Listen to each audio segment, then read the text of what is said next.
Jumpa lagi di channel Andre M. Semoga semua diberi kesehatan oleh Tuhan. Jangan lupa tonton sampai akhir agar tidak ada kejanggalan. Lanjut, sejumlah investor asing mulai melaksanakan peletakan batu pertama atau groundbreaking pembangunan di Ibu Kota Nusantara, IKN, Kabupaten Penajam Pasir Utara, Kalimantan Timur.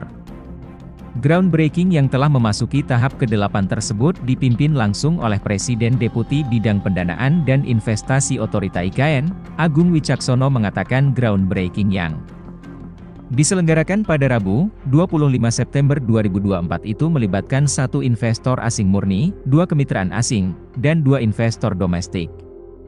Dari 8 groundbreaking selama setahun, sejak GB groundbreaking pertama di September 2023 hingga GB 8 di September 2024, menunjukkan bahwa investasi di IKN benar-benar berjalan dan terwujud.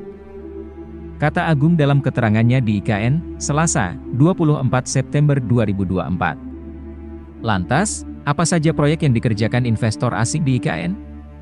Investor swasta luar negeri yang masuk pertama kali melalui sektor mix uset atau kawasan serbaguna, yaitu Delonis Bravo Investment dari Cina melalui PT Delonis Group Indonesia.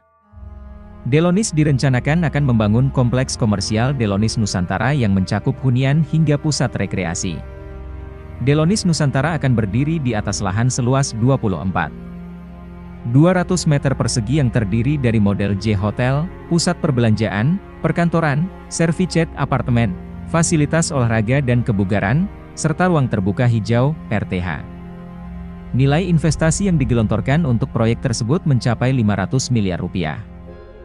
Model J Hotel ditargetkan mempunyai 200 kamar yang dilengkapi dengan berbagai fasilitas yang diklaim ramah lingkungan dan mencerminkan keseimbangan, sesuai dengan fokus IKN pada keberlanjutan. Delonis Nusantara dibangun bukan hanya untuk menjadi destinasi, tetapi disebut juga sebagai ekosistem yang menggabungkan inovasi dan keberlanjutan dalam konsep hunian terpadu. Pembangunan ini juga sejalan dengan harapan Delonis Group untuk berkontribusi melalui keahlian dan sumber daya kami dalam mengembangkan industri hotel dan pariwisata Indonesia, ucap Presiden PT Delonis Group Indonesia, Dilin saat peresmian groundbreaking Delonis Nusantara. Magnum Resort Nusantara. Selanjutnya, ada Magnum Estate International, perusahaan properti swasta asal Rusia yang juga akan mengembangkan kawasan mix uset, yaitu Magnum Resort Nusantara.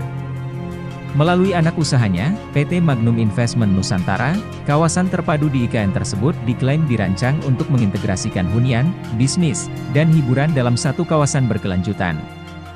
Magnum Resort Nusantara bakal menempati lahan seluas 1,3 hektar dengan estimasi nilai investasi sebesar 500 miliar rupiah. Bangunan gedung yang akan didirikan terdiri dari hunian, serviced apartemen, area komersial, dan fasilitas pendukung lainnya.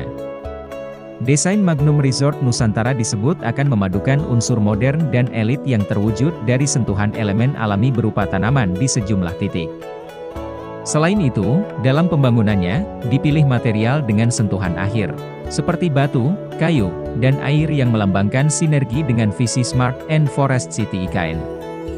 Magnum Resort Nusantara akan menjadi wahana relaksasi dan rekreasi unggul dan bertaraf internasional, serta menggunakan pendekatan pembangunan yang memperhatikan kelestarian lingkungan dan kearifan lokal. Kami bangga bisa menjadi bagian dari pembangunan berkelanjutan di IKN, ujar Direktur PT Magnum Investment Nusantara Bobi Sumantri saat groundbreaking. AIS Nusantara. Berikutnya, ada PT AIS Property Asia yang telah menanamkan modal sekitar 150 miliar rupiah. Investor asal Australia tersebut akan menyediakan infrastruktur pendidikan di IKN, yaitu Australian Independent School, AIS, Nusantara. Pembangunan AIS Nusantara dimulai di atas lahan seluas 7.900 meter persegi, dengan total luas bangunan yang direncanakan mencapai 10.000 meter persegi didesain untuk menampung hingga 750 peserta didik dari jenjang pendidikan anak usia dini, PAUD, hingga sekolah menengah atas, SMA. AIS Nusantara nantinya bakal menawarkan fasilitas sains, teknologi, teknik, dan matematika atau science, technology, engineering, and math, STEM, bertaraf internasional.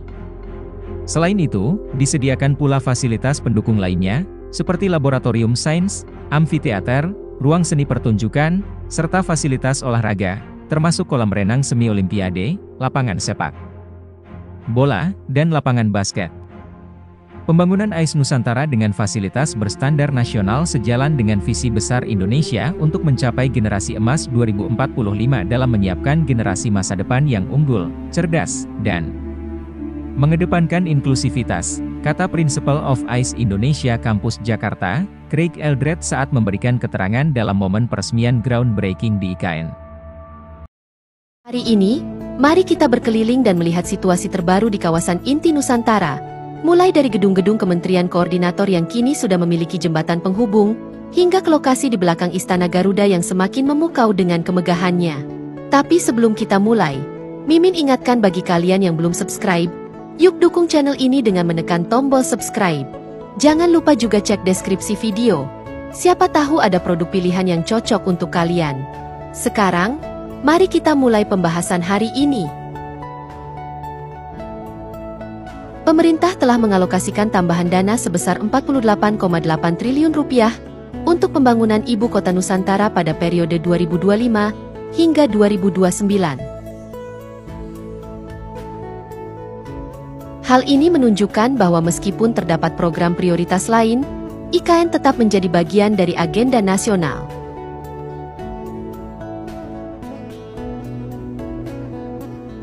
Dengan penunjukan Basuki Hadimulyono sebagai Kepala Otorita IKN, semakin jelas bahwa proyek ini akan tetap berjalan dengan berbagai penyesuaian yang diperlukan. Tentu saja, ada tantangan yang harus dihadapi. Beberapa pengamat menilai bahwa skala proyek ini bisa disesuaikan dengan kondisi fiskal di tahun-tahun mendatang. Namun, melihat geliat pembangunan yang terus berlangsung, optimisme harus tetap dijaga.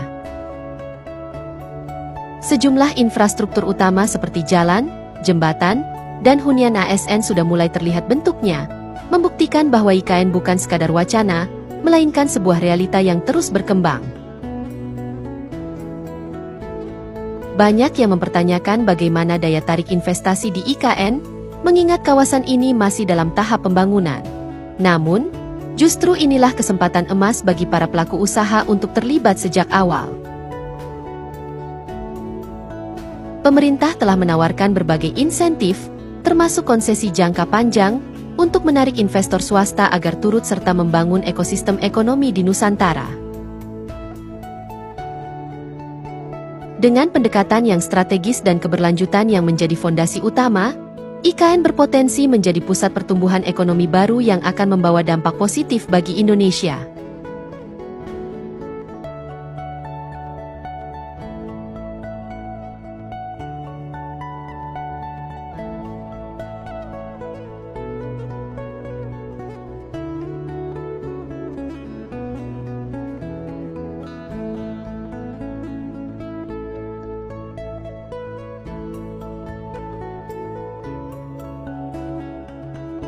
Gedung-gedung pemerintahan pun terus dikerjakan dengan standar tinggi, mengutamakan aspek estetika, kualitas, dan keberlanjutan. Bahkan, ruang-ruang publik di IKN dirancang dengan konsep smart city yang ramah lingkungan, memberikan kenyamanan bagi para penghuninya kelak. Di sisi lain, ada pertanyaan mengenai status Jakarta sebagai ibu kota negara. Menteri Dalam Negeri Tito Karnavian menegaskan bahwa secara hukum, Jakarta masih menjadi ibu kota hingga ada peraturan presiden yang mengesahkan pemindahan operasional ke IKN.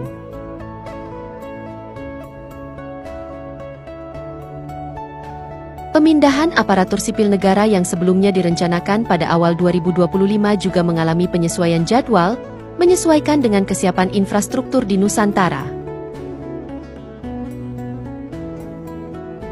Meski begitu, proses transisi ini tidak berarti IKN stagnan.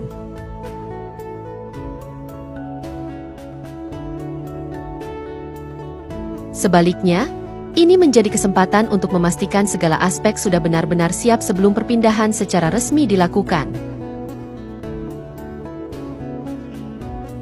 Sobat sekalian, proyek sebesar IKN tentu akan menghadapi berbagai tantangan. Namun, kita juga harus melihat potensi besar yang dimiliki oleh kota baru ini.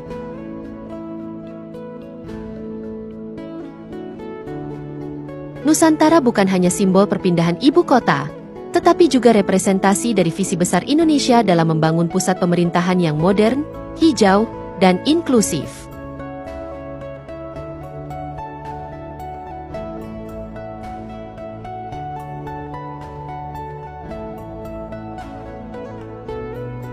Dengan semangat gotong royong dan optimisme, kita bisa menyaksikan transformasi luar biasa ini bersama-sama.